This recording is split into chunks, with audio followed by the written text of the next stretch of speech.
Hello guys, welcome to another vlog. आज की इस व्लॉग में हम रिव्यू करने जा रहे हैं कोटा फैक्ट्री सीज़न 3 को और पूरा ब्रेक डाउन करेंगे। स्पॉयलर्स के लिए मैं आपको पहले ही अलर्ट कर रहा हूँ, अगर आप स्पॉयलर नहीं लेना चाह रहे तो इस वीडियो को स्किप कर दें, तो क्योंकि आगे जाके स्पॉयलर्स होने वाले हैं। तो इसमें सीज़न 3 में गाइस बहुत अच्छा सीज़न आया है और जस्ट 5 एपिसोड्स हैं इसके कोटा फैक्ट्री सीज़न 3 के। तो मैं आप सबको रिकमेंड करूँगा कि आपको लाजमी देखना चाहिए। अगर किसी ने कोटा फैक्ट्री कोई भी सीज़न नहीं देखा तो मैं आपको बताता चलूँ कि कोटा फैक्ट्री जो है वो स्टूडेंट्स के लिए बेस्ट सीरीज़ है। ठीक है, जो पहला इसका सीज़न आया था वो यूट्यूब पे ही था और वो इतना ज़्यादा हिट हुआ कि इन्होंने सीज़न 2 फिर उसके बाद नेटफ्लिक्स पे अपलोड किया और सीज़न 3 भी नेटफ्लिक्स पे आया है। तो गाइस, हम सीज़न 3 के कुछ पॉइंट्स को डिस्कस करेंगे और इसका अच्छे से रिव्यू करेंगे। तो इस सीज़न 3 में जैसे कि 1 में भी और 2 में भी एक कैरेक्टर है जीतू भैया। ठीक है, उसके बारे में पहले बात करेंगे। तो गाइस, जीतू भैया जो कैरेक्टर है इनका, वो एक टीचर का कैरेक्टर है। ठीक है, और उसमें ये होता है कि इस सीज़न में सीज़न 3 में ये होता है कि सीज़न 2 के अंदर लास्ट सीज़न जो था उसमें उसके लास्ट एपिसोड में ही जीतू भैया जो कि एक टीचर है, उसकी एक स्टूडेंट का वो फ़ेल हो जाती है, आईआईटी के क्रैक करने में फ़ेल हो जाती है। ठीक है, और वो सुसाइड अटैम्प्ट कर लेती है। तो जीतू भैया चूँकि स्टूडेंट्स के साथ एक ऐसा टीचर उन्होंने दिखाया है कि जो स्टूडेंट्स के साथ काफ़ी ज़्यादा अटैच्ड है। ठीक है, उनकी पर्सनल प्रॉब्लम्स, हर किस्म की उनकी प्रॉब्लम्स को क्लियर करता है और जैसे वो स्टूडेंट्स को कहता है स्टूडेंट्स उनकी बात मानते हैं, चाहे वो पर्सनल लाइफ हो चाहे वो एकेडमिक हो। ठीक है, तो वो उन्होंने क्या दिखाया उसमें कि उसकी जो जीतू भैया की एक स्टूडेंट बहुत अच्छी स्टूडेंट थी, जो उनकी हर बात जैसे वो कहते थे वैसे काम करती थी और वो फिर वो आईआईटी क्रैक नहीं कर सकी, जिस वजह से वो फिर उसके बाद उसने सुसाइड अटैम्प्ट कर लिया। तो गाइज़, ये चीज़ जो थी जीतू भैया को जब पता चली जीतू भैया के कैरेक्टर को, तो उन्होंने वो उसको देख के उसको सुन के वो एक ड्रामा में चले गए, जो कि आगे फिर सीज़न 3 में भी उन्होंने पहले एपिसोड से ही उसको वहीं से कंटिन्यू किया है।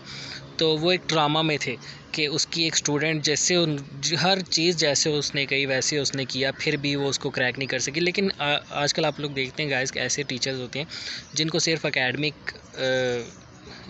इश्यूज़ का बच्चों के साथ डिस्कस करते हैं, बाकी अच्छे से अटैच नहीं हो पाते बच्चों के साथ। तो लेकिन जीतू भैया का जो कैरेक्टर था वो टोटली बच्चों के साथ एक भाई की तरह का कैरेक्टर था। ठीक है, तो जब वो उसकी स्टूडेंट ने सुसाइड अटैम्प्ट किया तो वो एक ट्रामा में चला गया। ठीक है, और उसको वो उसमें से निकलने के लिए काफ़ी उसने सफ़र किया। पूरे सीज़न में वो इसी ट्रामा में रहता है, वो उसमें सफ़र करता रहता है। ठीक है, वो डिफरेंट सेशंस लेता है और फिर उसको रिकवर करने की कोशिश करता है।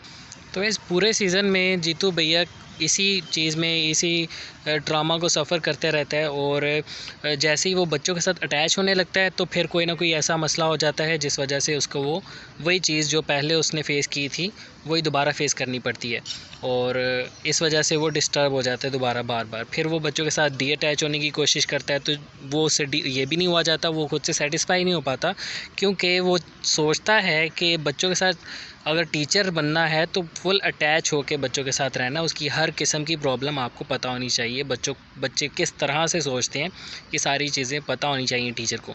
तो वो ये उसका माइंडसेट होता है कि अगर टीचर बनना है तो ऐसा टीचर बनना है, अदरवाइज़ टीचर नहीं बनना।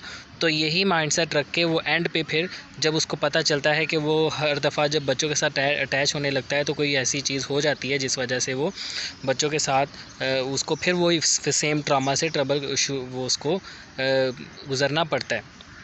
तो इसलिए फिर वो एंड पे क्या करता है, टीचिंग छोड़ देता है, क्योंकि उसको वो बार बार एक ही चीज़ फेस करनी पड़ती है। बच्चों के साथ अगर अटैच होता है तो फिर वो वही इश्यूज़ आ जाते हैं और अगर बच्चों के साथ अटैच नहीं होता तो फिर वो अपने आप से सेटिस्फाई ही नहीं रहता, वो कहता है मैं ये ऐसा टीचर होता ही नहीं है। तो एक तो ये बहुत अच्छी चीज़ है गाइस, मतलब कि अगर टीचर बनना है तो बच्चों की हर चीज़ का पता होना चाहिए, हर पर्सनल इशू का पता होना चाहिए, बच्चे किस नज़र से सोचते हैं क्या सोचते हैं, हर चीज़ का पता होना चाहिए उसको टीचर को। तो दूसरी गाइस ये है कि इसमें वैभव का एक कैरेक्टर है जो कि मेन रोल है, पहले सीज़न से ही मेन रोल है एक स्टूडेंट का। ठीक है, तो वैभव नाम का एक स्टूडेंट है जो कि शुरू से पहले सीज़न से इसकी पूरी स्टोरी जो है इसके अराउंड ही रोटेट कर रही है, पूरी जो स्टोरी है इसकी अराउंड ही चल रही है। ठीक है, तो पहले सीज़न से ही ओके, तो इसके कुछ फ्रेंड्स होते हैं यहाँ पे कोटा में आके, वो स्टडी करता है वैभव, और इसके कुछ फ्रेंड्स बन जाते हैं, इसका एक फ्रेंड सर्कल बन जाता है यहाँ पे, जो कि बाकी सारे स्पोर्टिंग कैरेक्टर्स का रोल प्ले कर रहे हैं, लेकिन मेन कैरेक्टर जो है वो वैभव ही है, ठीक है। और उसमें पहले अगर एपिसोड की मैं थोड़ी सी अगर हाईलाइट दूं तो, वैसे एपिसोड वाइज नहीं, मैं ओवरऑल इसका रिव्यू कर रहा हूं। तो अगर मैं पहले एपिसोड में, जो कि मुझे पहले एपिसोड में एक चीज़ बहुत अच्छी लगी, तो मैं उसको ज़रूर डिस्कस करूंगा। पहले एपिसोड में उन्होंने एक छोटी सी चीज़ दिखाई, एक बहुत बड़ा मैसेज दिया कि कभी भी आपको किसी और की सक्सेस देख के जेलस नहीं होना चाहिए, और ये उसको देख के ये नहीं सोचना चाहिए कि यार वो तो बड़ी आसानी से इतना सक्सेसफुल हो गया, सेटल हो गया, और मुझे इतनी स्ट्रगल करनी पड़ रही है। तो कभी भी ऐसा नहीं सोचना चाहिए। ये बहुत अच्छा मैसेज दिया उन्होंने पहले एपिसोड में, कि क्योंकि आपको नहीं पता कि उस बंदे ने वो सक्सेस को अचीव करने के लिए क्या क्या स्ट्रगल्स फेस किए हैं। क्योंकि उसमें ये था, अगर मैं आपको सीधी सी बात अगर कहूँ, तो उसमें ये था कि वो एक वैभव जो है, उसका एक कज़न ब्रदर, वो उसमें क्रिकेट में सिलेक्ट हो जाता है आईपीएल के अंदर, ठीक है।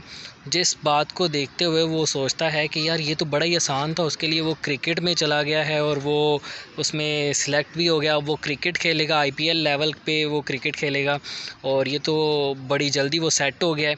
ये तो मतलब कि उसे तो कुछ इतनी मेहनत भी नहीं करनी पड़ी है, जबकि मैं हूँ, मुझे आईआईटी का पहले क्रैक करना पड़ेगा, फिर मुझे 4 साल स्टडी करनी पड़ेगी, फिर जाके देखूँगा जॉब लगती है कि नहीं लगती, फिर जाके मैं सेटल होऊंगा। तो वो तो बड़ा सेट हो गया, बड़ी आसानी से वो सेट हो गया। तो फिर उसको ये चीज़ समझाई जाती है उसके टीचर की तरफ से, उसके जीतू भैया टीचर जो कैरेक्टर है उसकी तरफ से ये चीज़ समझाई जाती है कि देखें, कोई भी आपका जो नज़र आ रही है लोगों की सक्सेस, उसके पीछे बहुत सारी स्ट्रगल्स होती हैं। उसने भी बहुत सारी मेहनत की होगी, बहुत सारी उसने प्रैक्टिस की होगी, दिन रात उसने प्रैक्टिस की होगी, फिर जाके उसको ये मौका मिला और वो उसमें जाके सिलेक्ट हुआ। तो कोई भी, अगर आप अपनी लाइफ में कोई भी स्ट्रगल कर रहे हो, तो आपने ये पाथ, पहली चीज़ जो मेन पॉइंट है वो आप ये है कि आपने वो पाथ खुद से चुना हो। जिस जिस फील्ड में आप जा रहे हो, वो पाथ आपने खुद चुना हो, पहली बात। और दूसरी बात ये कि अगर आपने पाथ खुद चुना है, आप उस पर स्ट्रगल कर रहे हो, तो एट द एंड आपको भी रिज़ल्ट मिलेगा। और वो दूसरा जो बंदा है जो सक्सेसफुल हो गया है, क्या पता उसने पीछे कितनी स्ट्रगल्स की हो। ओके, तो ये पहले इस एपिसोड में छोटी सी बात जो थी मैंने आपसे डिस्कस की। अब गाइस आते हैं मेन, जो मुझे इस सीज़न की बहुत अच्छी बात जो लगी है, वो ये है कि एंड पे, इसका एंड क्या होता है, वैभव जो कि मेन कैरेक्टर, बार बार मैं बात कर रहा हूँ मेन कैरेक्टर, क्योंकि जितने भी मेन मूवीज़ में बात करें, सीज़न में बात करें, मेन कैरेक्टर के साथ जो भी होता है ना एंड पे, वो कुछ अच्छा ही हो रहा होता है, मतलब कि एंडिंग कुछ अच्छी ही होती है उसकी मेन कैरेक्टर की। तो इसमें मेन कैरेक्टर के साथ कुछ इस तरह से हुआ है, जब लास्ट एपिसोड आया इसका, तो सब ने, इसके जितने भी सपोर्टिंग कैरेक्टर्स आ रहे हैं इसमें, फ्रेंड्स जितने भी थे ऑलमोस्ट, उन सब ने आईआईटी क्रैक कर लिया। जबकि वो वैभव से ज़्यादा इतने इंटेलेक्चुअल भी नहीं थे, इंटेलिजेंट भी नहीं थे। वैभव इसमें बहुत ज़्यादा इंटेलिजेंट स्टूडेंट दिखाया गया है। ओके, तो वैभव से ज़्यादा इंटेलिजेंट इतने नहीं थे, लेकिन कुछ एक स्टूडेंट था, एक कैरेक्टर था जो कि वैभव के लेवल पे था। बाकी जितने भी स्टूडेंट थे वो वैभव से थोड़े से कह लो कि ज़्यादा इंटेलिजेंट नहीं थे। वैभव सबसे ज़्यादा इंटेलिजेंट स्टूडेंट दिखाया गया इसमें। अब क्योंकि वैभव दूसरों को समझाता भी था, अपने फ्रेंड्स को क्लासेस भी देता था, अपने फ्रेंड्स को डाउट्स भी क्लियर करता था, सब कुछ करता था। अब होता इसमें यह है कि लास्ट एपिसोड में वैभव का आईआईटी क्रैक नहीं हो पाता। बाकी जितने भी सारे उसके फ्रेंड्स हैं, सबका आईआईटी क्रैक हो जाता है। उसमें कुछ ये भी उन्होंने रीज़न भी ये मतलब कि आती है कि वो जब वो टेस्ट के लिए जाता है, उसका जब मेन पेपर होता है आईआईटी का, तो उसमें जब वो जाता है तो वो मिसअंडरस्टैंडिंग की वजह से वो गलत सेंटर में पहुंच जाता है, और फिर उसके बाद वो उसको लास्ट मोमेंट्स में जाके पता चलता है ये तो गलत सेंटर में आ गए हूँ। फिर मैं उसको 20 मिनट के अंदर वो अपने असल जो टेस्ट सेंटर है वहाँ पे पहुँचना होता है, और वो इसमें उसका माइंड बहुत ज़्यादा टेंशनफुल हो जाता है, जिस वजह से उसे टेस्ट भी थोड़ा अच्छा नहीं हो पाता, और एट दी एंड फिर वो उसमें आईआईटी क्रैक नहीं कर पाता और वो फेल हो जाता है।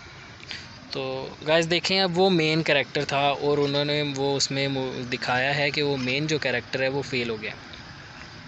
अब हम सब ये एक्सपेक्ट कर रहे होते हैं कि वो पास होगा, बल्कि वो अच्छा रैंक लेके आएगा, तो जब वो ये पता चलता है कि वो फ़ेल हो जाता है और उसके बाद उसको उसके अंदर मेन जो चीज़ होती है ना वो ये होती है कि फ़ेल होने के बाद आपका स्टेप क्या होता है। क्योंकि सीज़न 2 में फ़ेल होने के बाद एक लड़की जीतू भैया की स्टूडेंट क्या करती है, सुसाइड कर लेती है। और एक अब थर्ड सीज़न के एंड पे एक लड़का उसी का स्टूडेंट फ़ेल होने के बाद क्या करता है, उसका स्टेप क्या होता है नेक्स्ट, उसका स्टेप होता है री अटैम्प्ट। वो दोबारा उसको मतलब कि आईआईटी क्रैक करने की कोशिश करने के लिए दोबारा अटैम्प्ट करता है, मतलब कि दोबारा वो सारा प्रोसीजर करता है, दोबारा मतलब कि एक दफ़ा से फिर से शुरू करता है, जो कि मतलब कि ट्राई अगेन, जो कि बेस्ट चीज़ थी इस सीज़न की। और इसमें जीतू भैया जो कि कैरेक्टर है टीचर का, उसकी भी कामयाबी ही नज़र आती है कि देखो पहले जो उसकी स्टूडेंट थे वो उसको उस तरह से नहीं स्टूडेंट्स को अटैच हो सका, समझा सका कि आपने फ़ेल होने के बाद क्या करना है।